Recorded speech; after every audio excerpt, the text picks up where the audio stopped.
The first rule of working in a joint Terran-Xyrean research facility was simple. Never think too loudly.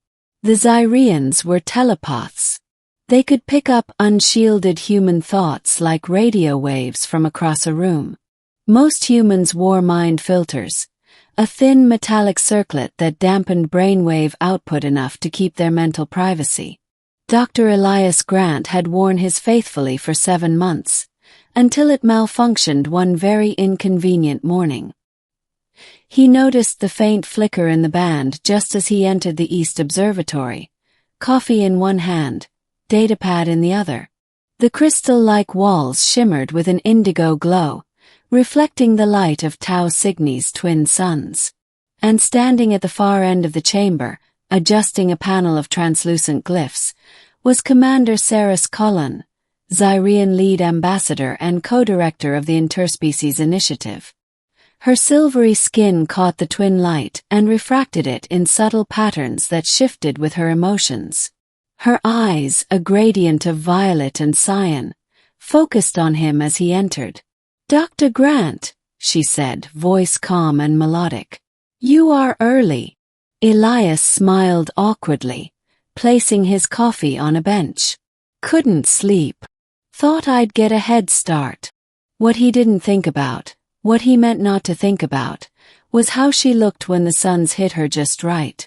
That's beautiful, he thought, just a whisper in his mind, but the defective filter allowed it to escape like a crackle of static across an open channel. Her head tilted. Beautiful. The word hung in the air like a plasma bolt. Elias froze. His coffee nearly slipped from his hand. "Wait. I know I didn't." Her lips curved in something halfway between curiosity and amusement. "You thought that. I heard it." The room went painfully silent, the hum of the atmosphere generators suddenly too loud. He turned crimson. "My filter must be broken. I'm so sorry. You find my form aesthetically pleasing." She spoke it as a statement, not a question. "Humans have interesting thought patterns." Elias rubbed the back of his neck. "Please, Commander, I didn't mean to." "You need not apologize for your thoughts," she said. "But you should be careful. Not all Xyreans are as tolerant." Then she turned back to her work, crystalline fingers moving over the panel with liquid precision. Elias exhaled in relief and leaned against the wall, heart still racing. That should have been the end of it. It wasn't. Part 2. The telepath's curiosity. Over the next few days, Seris seemed different. She began asking questions that went beyond science. "Do humans dream?" she asked once while cataloging data samples. "Yes," Elias replied, wary. "Of what?" "Memories. Fears. Sometimes of things we want." Her eyes flickered. "Do you dream of me?" He nearly dropped his stylus. "Commander, that's an honest question," she finished smoothly. He stammered. "You're testing me." Perhaps. The truth was he had. Not in the way she might have imagined, but enough that her question stung. The following evening, the research center experienced a systems glitch, a solar flare interference that cut power for 12 minutes. The chamber dimmed, and they found themselves stranded together in the emergency lighting, shadows dancing over walls of crystal and steel. Elias sat against a console, trying to reset the backup grid, while Seris stood near him, her luminescent skin faintly glowing in the dark. "You are nervous," she said. "Power outages tend to do that." "No," she murmured, kneeling down to his level. "You are nervous because I can hear you think." Her voice had softened. Not teasing. Almost empathetic. "I try not to think," he muttered. "It doesn't always work." Seris's head tilted slightly, like a curious predator. "Humans fear exposure. Xyreans are born connected.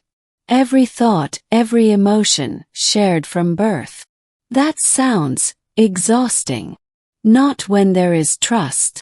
For the first time, he saw something in her eyes beyond alien detachment.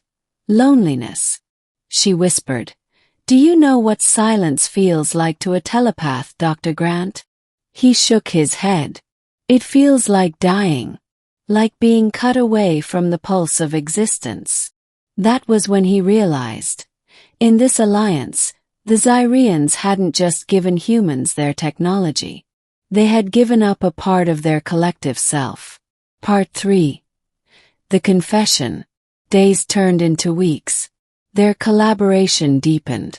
Seris grew more open, her voice softer during their late-night sessions. One night, as they studied a relic, a crystalline shard recovered from the ruins of an extinct world, Elias noticed her hand trembling. "Are you all right?" "This shard," she whispered. "It resonates with pain." Elias frowned. "Pain. It remembers. My kind built these.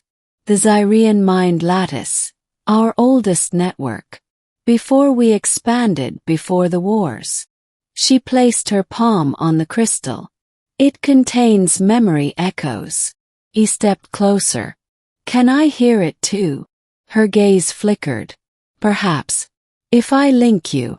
He hesitated. "Is that safe?" "For me, yes. For you, uncertain." She reached out, fingertips brushing his temple. A hum filled the room, like electricity threading between souls. Images burst in his mind. Stars being born, cities of glass, a people connected by thought and light. Then fire war. Screams of a billion minds shattering as networks collapsed. He gasped, stumbling back, heart pounding. Seris withdrew her hand, face etched with sorrow. "Now you understand what we lost." He nodded shakily. You were connected to all of them." "Yes. And when the lattice fell, I felt them die." The weight of centuries pressed into the silence. Without thinking, Elias reached out, resting a hand on her shoulder. "I'm sorry." Her eyes widened at the touch, a gesture no Xyrean had ever experienced. They didn't touch without thought-sharing. But she didn't pull away. Instead, her mind brushed his again, faint like a whisper. "Thank you." Part 4. What no human was ever meant to hear.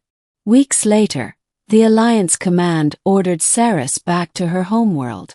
The project was ending.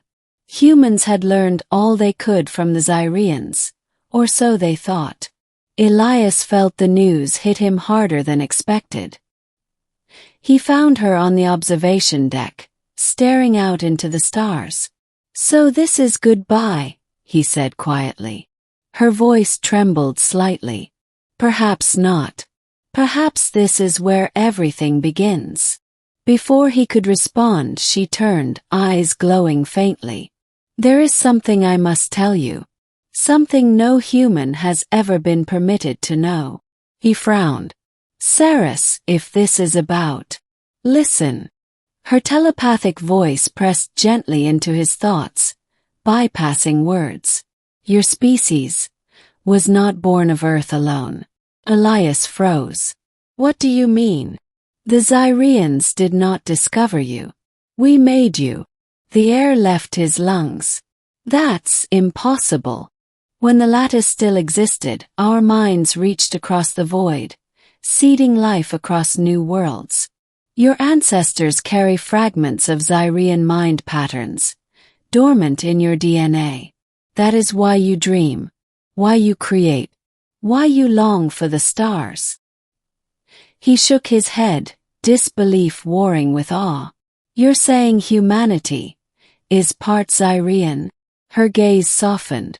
"Not part. Echo." Elias staggered back, overwhelmed. "Then why tell me? Why now?" "Because I hear something in you that no other human carries, the resonance of a reawakened link. You were meant to hear the truth." Part 5. The Choice.